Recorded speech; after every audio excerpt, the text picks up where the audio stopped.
Assalamualaikum warahmatullahi wabarakatuh.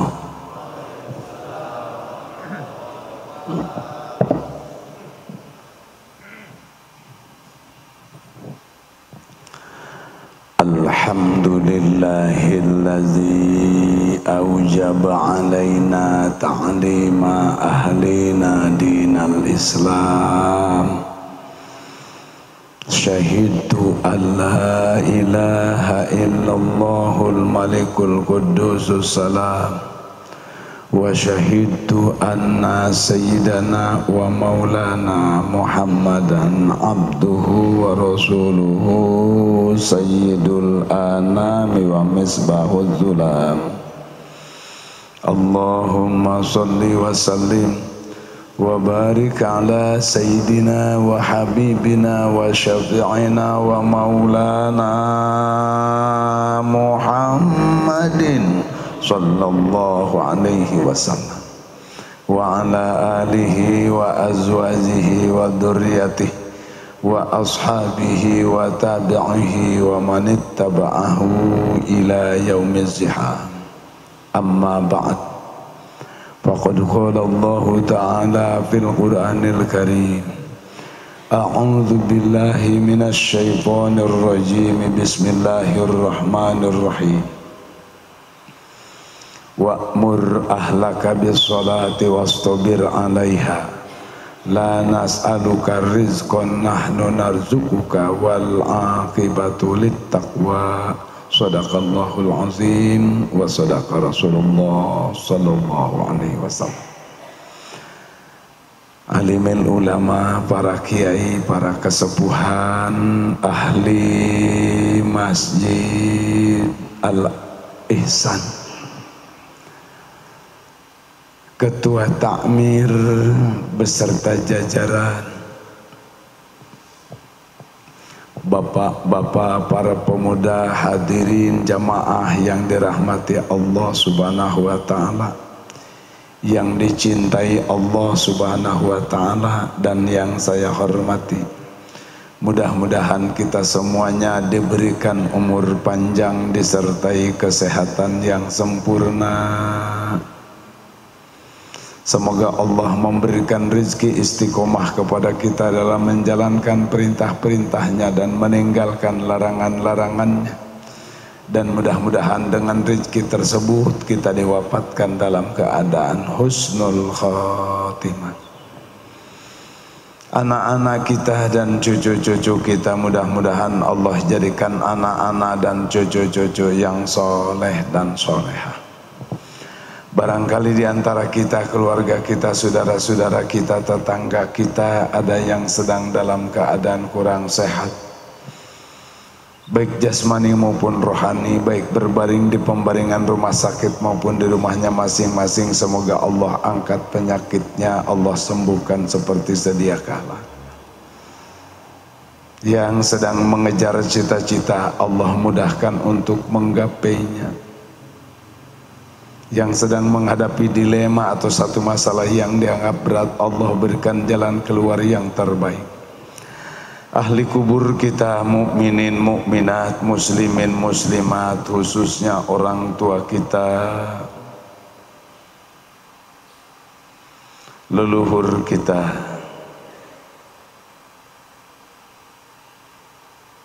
saudara-saudara kita,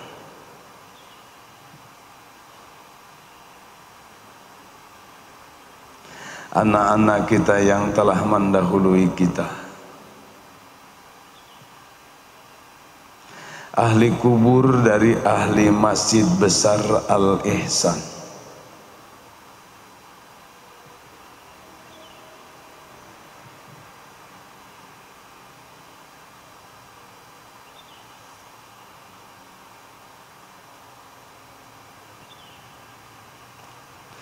semoga mereka diterima iman Islamnya, dimaafkan kehilapan kealpaannya, dirahmat di alam barzahnya, diberikan ganjaran yang berlipat ganda dari amal-amal solehnya.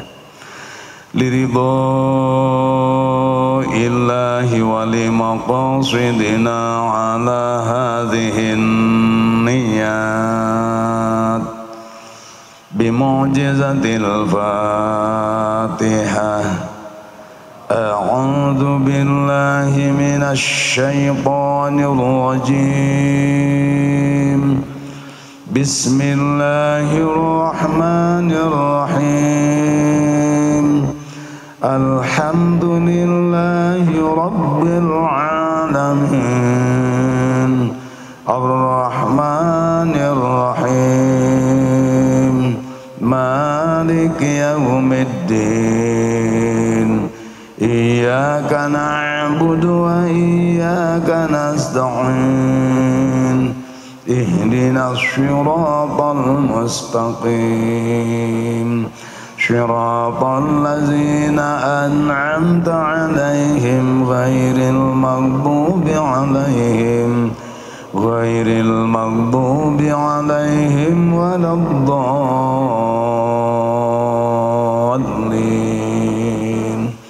رب اغفر لنا ولوالدينا آمين.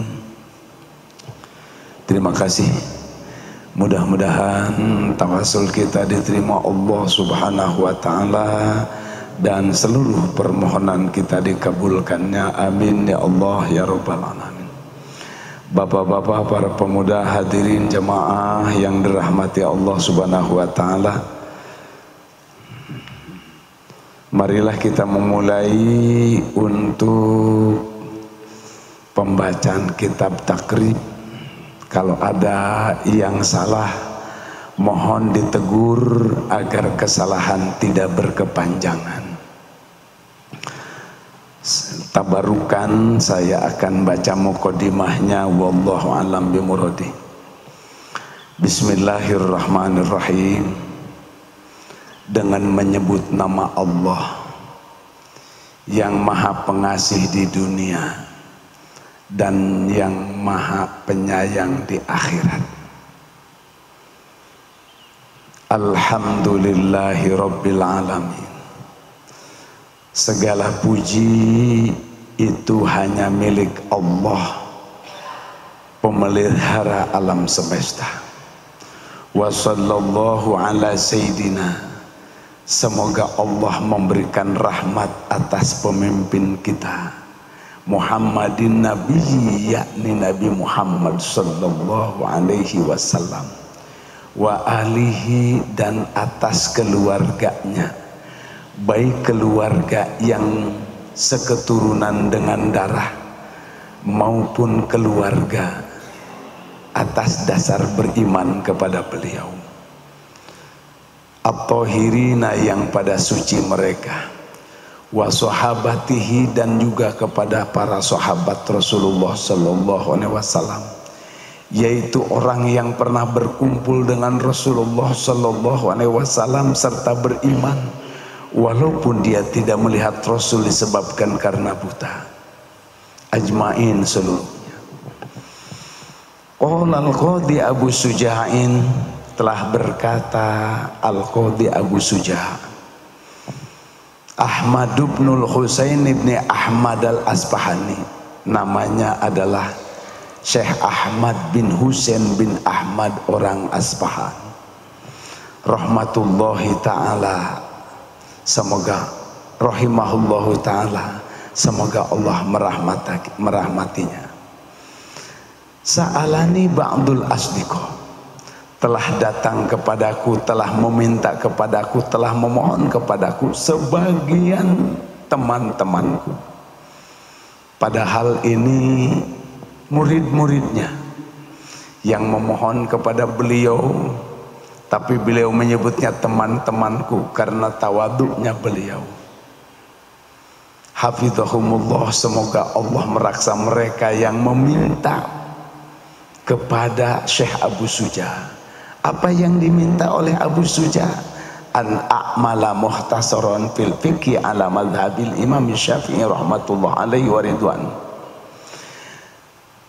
Teman-temannya, sahabat-sahabatnya, murid-muridnya tersebut meminta kepada Abu Suja' agar Abu Suja mengarang kitab yang ringkas dalam disiplin ilmu fikih yang berdasarkan mazhab Imam Syafi'i. Fi ghayatil ikhtisari wa inayatil ijazi. Yang ringkas, sangat ringkas. Mereka meminta menurut satu riwayat 20 tahun merengek kepada Syekh Abu Suja agar Abu Suja mengarang kitab yang ringkas, ilmiahnya fikih, versi madhabnya Imam Syafi'i, yang ringkas sekali.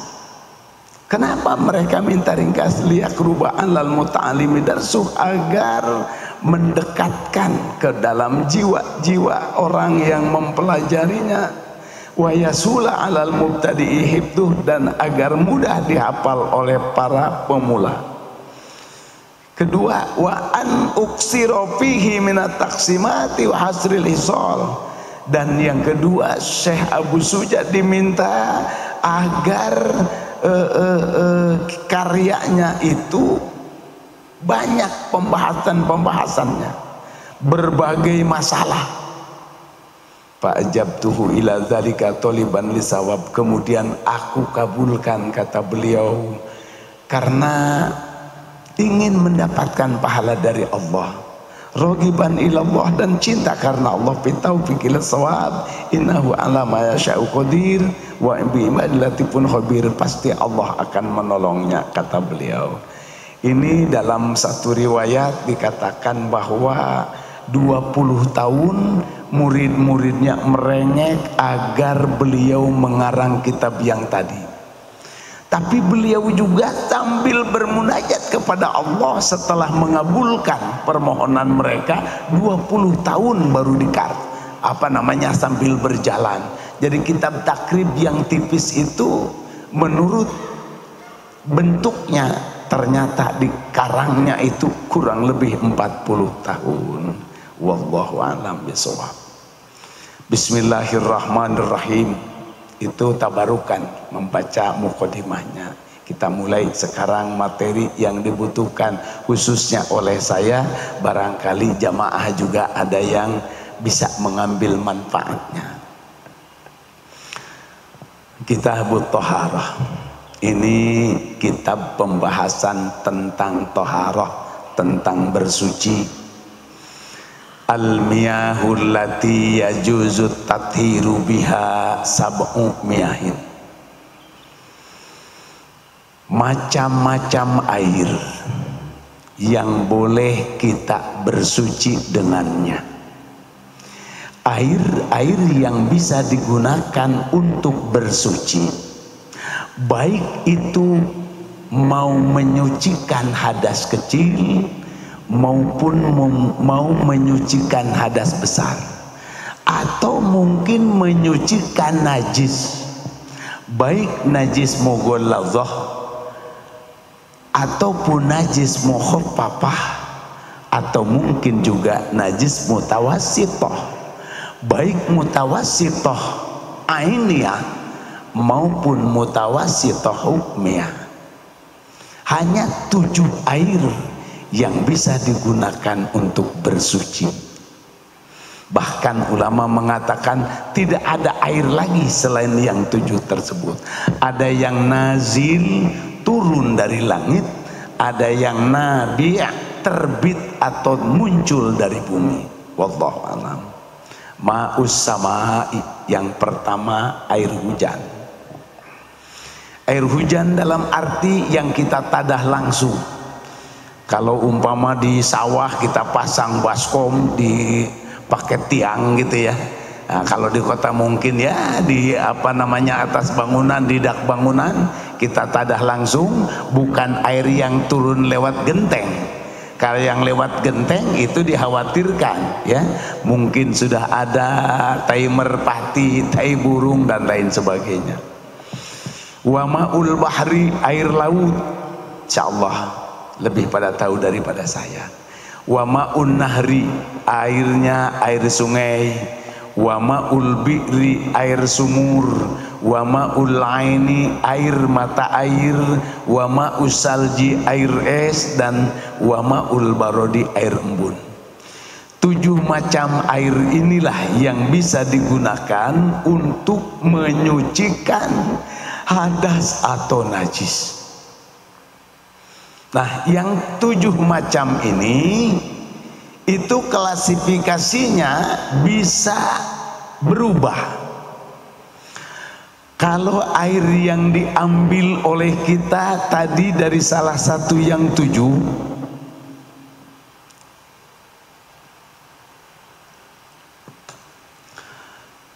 seperti air hujan atau mungkin air sumur kita sudah ditimba atau sekarang dinaikkan ke toren, kemudian kita ambil lewat keran dan lain sebagainya, yang dari 7 macam air itu belum terkontaminasi oleh apapun, namanya itu airnya air mutlak, namanya air mutlak.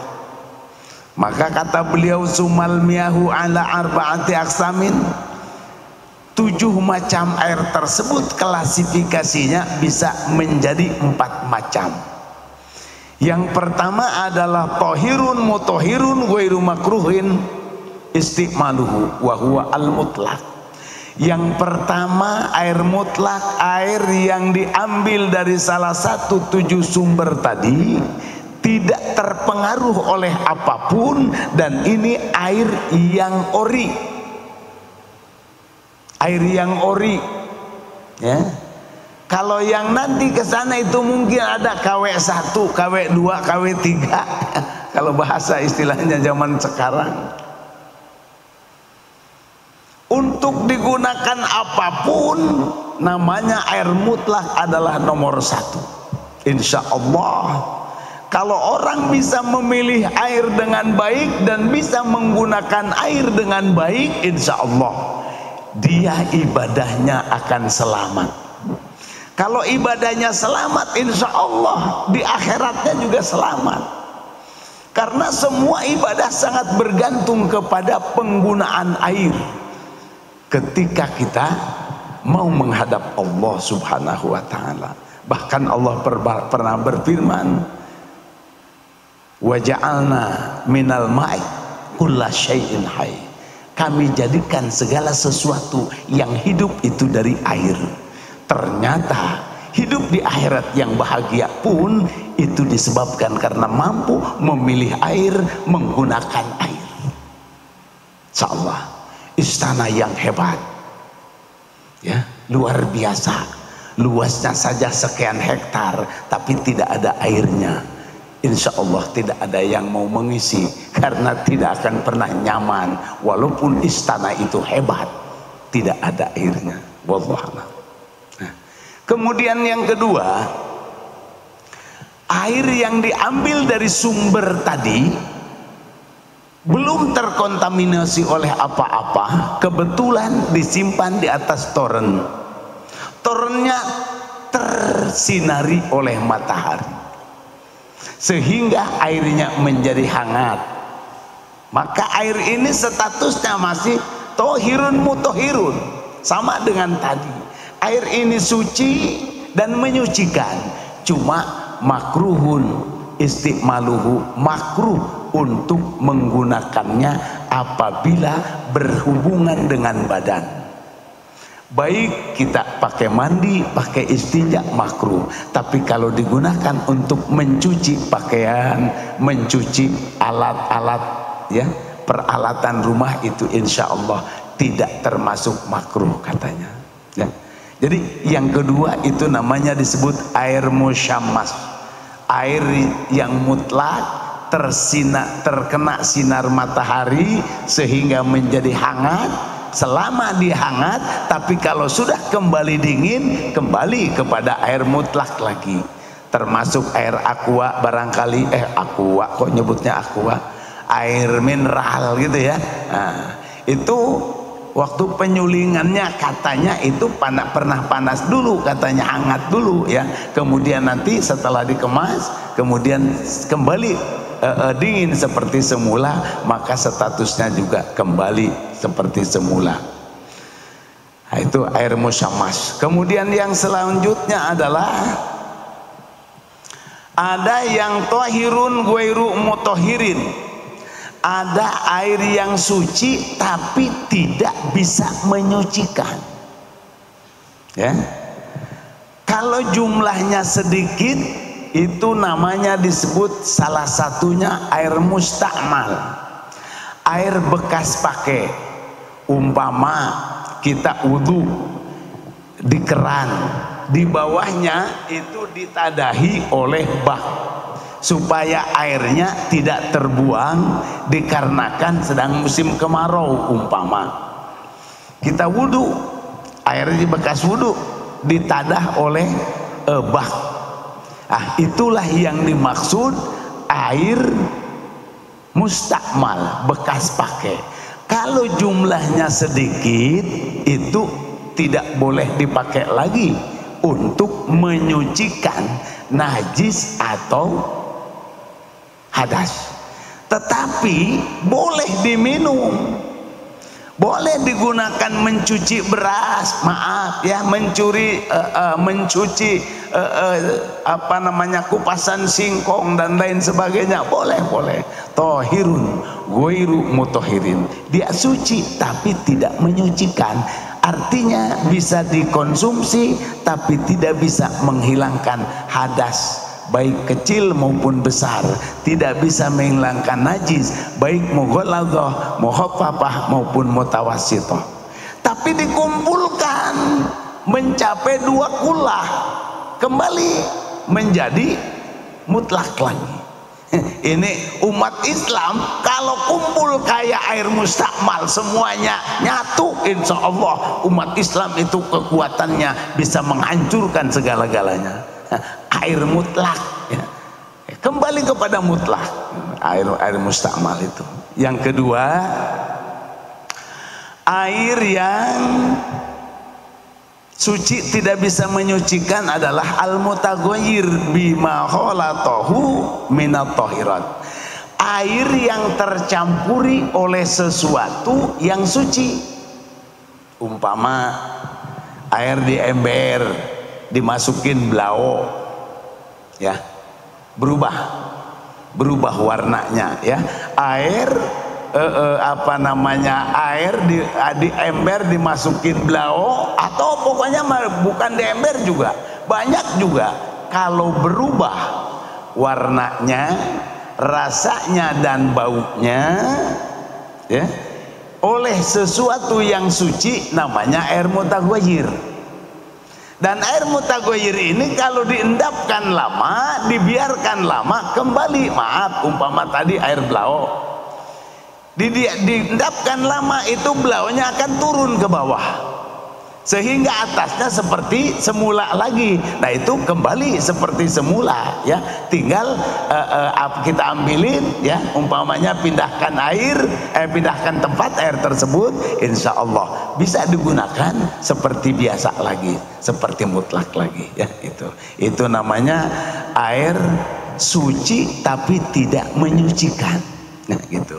Ya, yang umum, maaf, seperti air teh, air kopi, itu tidak bisa, ya, untuk digunakan bersuci, ya. Umpama bapak-bapak malam apa namanya, ngopi, kemudian ketiduran, kopinya setengah gelas lagi belum habis, malam apa namanya, airnya air pam, malam itu mati pamnya, tidak punya simpanan air, tengah malam mau kencing, kemudian cebok pakai tadi air kopi setengah gelas, ya, umpama, ya, itu tidak bisa. Kenapa? Dia itu suci tapi tidak bisa menyucikan, ya, gitu. Apalagi pakai diceboknya sebelum tidur, repot, ya, nanti bangun digerumutin semut nanti, ya. Dan yang terakhir adalah yaitu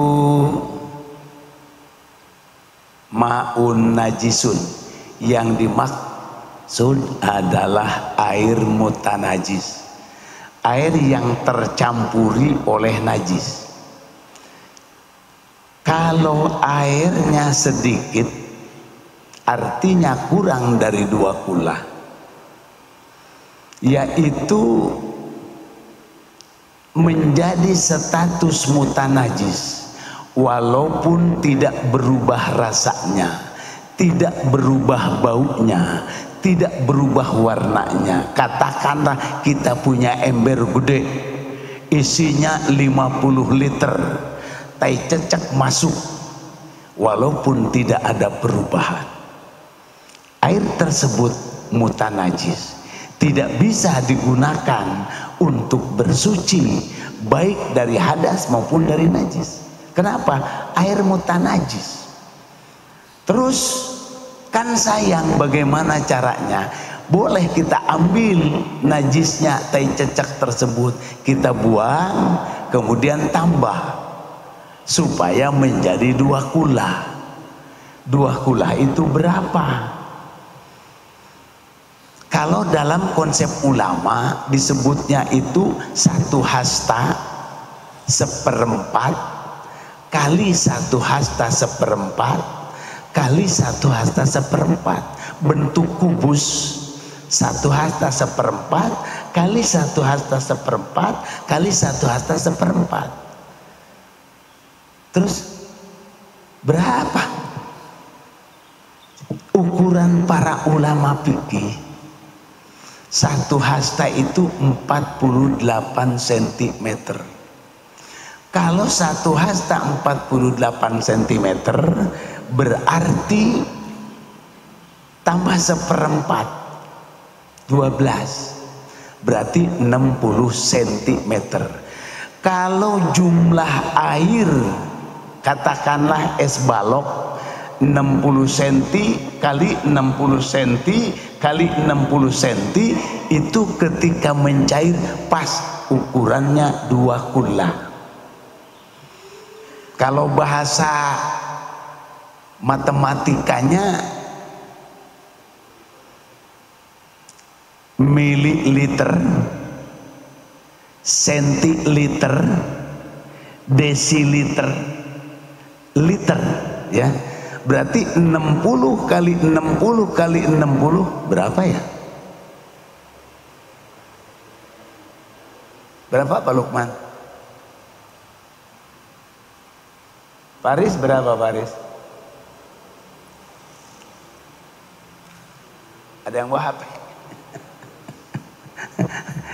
Kita udah diajarin HP terus, nah. Pak Haji, sok ayo. 60 kali 60 kali 60 berapa?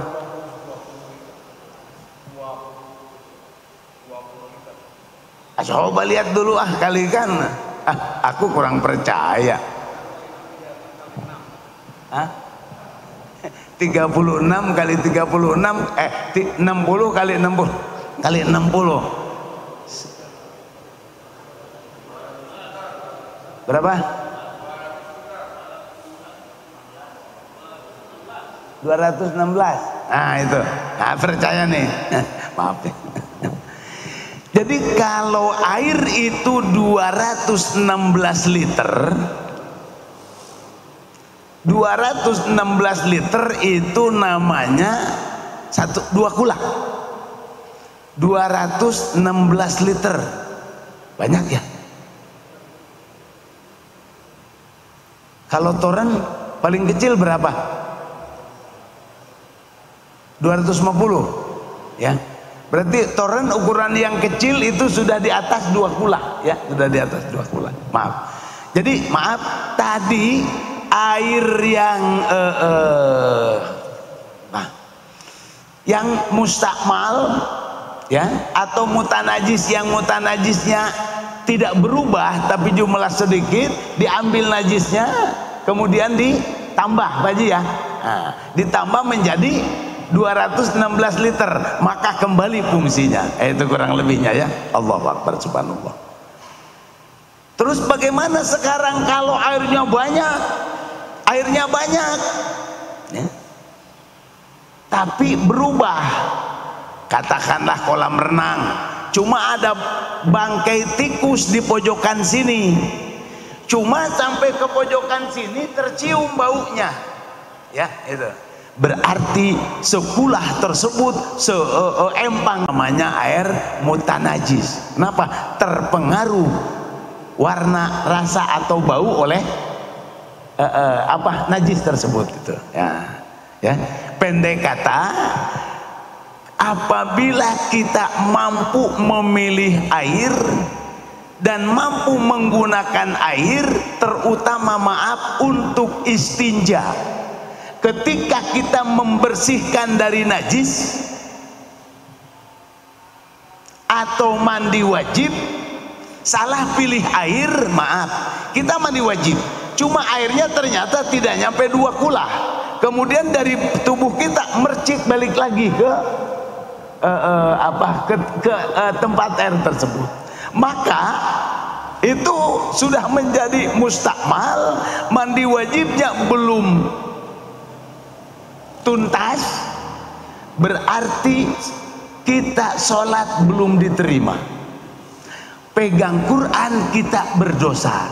Kenapa? Karena masih punya hadas besar. Istinjanya kurang benar, ya. Yang paling susah itu kan perempuan, Pak, kalau kata Syekh Nawawi Al-Bantani. Jadi perempuan itu harus jongkok, jingkatkan kaki dua-duanya, kemudian dibuka dua-dua pahanya, kiri kanan, ya. Yang kanan dikekanankan, yang kiri dikekirikan, jengket, ya. Itu yang tampak saat itu adalah bagian luar yang harus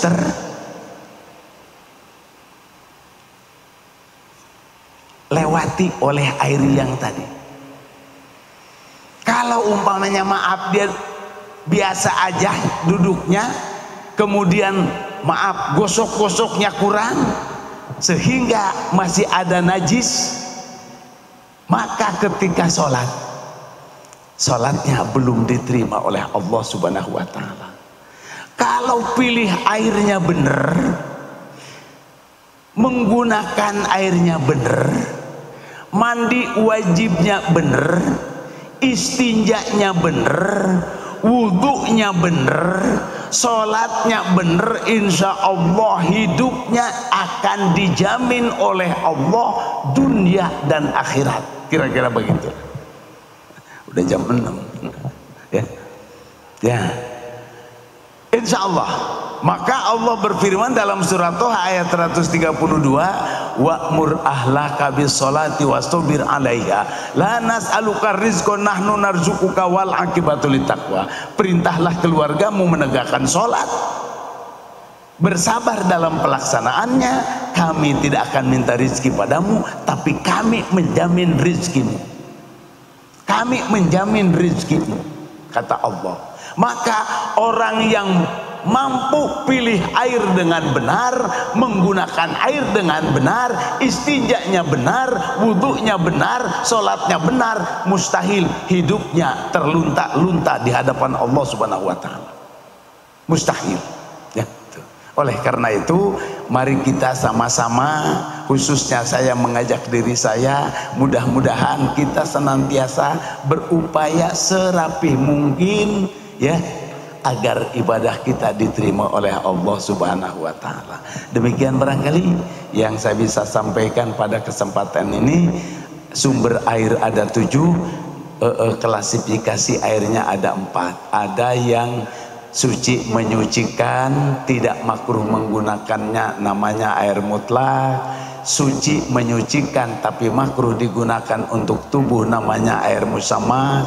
Kemudian ada air suci menyucikan tapi tidak, air suci yang tidak menyucikan ada 2. Satu air mustakmal, yang kedua air mutagoyir, yang keempat adalah air mutanajis, yaitu air yang tercampuri najis yang tidak bisa digunakan sama sekali. Demikian sementara yang saya bisa sampaikan.